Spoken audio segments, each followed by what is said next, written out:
തിരൂർക്കാർക്ക് ഒരു സന്തോഷ വാർത്ത. പ്രസവാനന്തര ശേഷം അമ്മക്കും കുഞ്ഞിനും കൃത്യമായ കരുതലോടെ ഇനി വെള്ളച്ചാലിൽ പരിപാലന കേന്ദ്രമായി പ്രവർത്തനം ആരംഭിച്ചിരിക്കുന്നു. ഇന്നത്തെ കാലഘട്ടത്തിൽ നമ്മൾ പ്രഗ്നൻസി എന്ന് പറയുന്ന ഒരുപാട് കോംപ്ലിക്കേഷൻസും ബുദ്ധിമുട്ടുകളും വരുന്നു. അതുപോലെ തന്നെ പ്രഗ്നൻസി കഴിയുമ്പോഴത്തേക്കും പ്രഗ്നന്റ് മദേഴ്സ് അവർക്ക് ഒരുപാട് സ്ട്രെസ്സും കാര്യങ്ങളും വരുന്നുണ്ട്. അപ്പൊ അതേ പ്രഗ്നൻസി പോലെ തന്നെ ഇമ്പോർട്ടന്റ് ആണ് പ്രസവ ശേഷമുള്ള പ്രസവ രക്ഷ എന്ന് പറയുന്നത്. പണ്ട് കാലത്ത് നമ്മളത് വീടുകളിൽ ചെയ്തിരുന്നു. പക്ഷെ ഇന്നത്തെ മാറിയ ഒരു അന്തരീക്ഷത്തില് നമുക്ക് വീടുകളിൽ അത് അങ്ങനത്തെ ഒരു സിറ്റുവേഷൻ ഒരുക്കുന്നത് ഒരുപാട് പേർക്ക് അത് ബുദ്ധിമുട്ടുകളാണ്.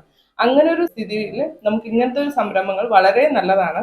നല്ലൊരു പ്രസവരക്ഷ കൊടുക്കാൻ, അതായത് പ്രസവ ശേഷമുള്ള 40 ദിവസം വളരെ ഇമ്പോർട്ടന്റ് ആണ്. ആ സമയത്ത് നല്ല രീതിയിലുള്ള ഭക്ഷണങ്ങളും അതിന്റെ രീതി, അതായത് പണ്ടത്തെ ആ പരമ്പരാഗത രീതിയിലുള്ള കെയർ കൊടുക്കാൻ പറ്റുന്നത് വളരെ നല്ല കാര്യമാണ്. ഈ ഒരു സംരംഭത്തിന് ഞങ്ങളുടെ എല്ലാവിധ ആശംസകളും. കുറഞ്ഞ നിരക്കിൽ 2 ബെഡ്റൂം, അതിൽ 1 വിത്ത് AC, അതുപോലെ തന്നെ 2 ബാത്റൂം, ഒരു ഡൈനിങ് ഹാൾ, ഒരു കിച്ചൺ, നിങ്ങൾക്ക് വേണ്ട എല്ലാ സേവനങ്ങളും SM ഹോം കെയർ ചെയ്തു തരുന്നതാണ്. ഇത്രയും മനോഹരമായ അപ്പാർട്ട്മെന്റ് നിങ്ങൾക്ക് കിട്ടണമെങ്കിൽ നിങ്ങൾ ഈ കാണുന്ന നമ്പറുമായി ബന്ധപ്പെടുക. വെള്ളച്ചാൽ ഞാറ്റുതൊട്ടിപ്പാറയിൽ സ്ഥിതി ചെയ്യുന്നു.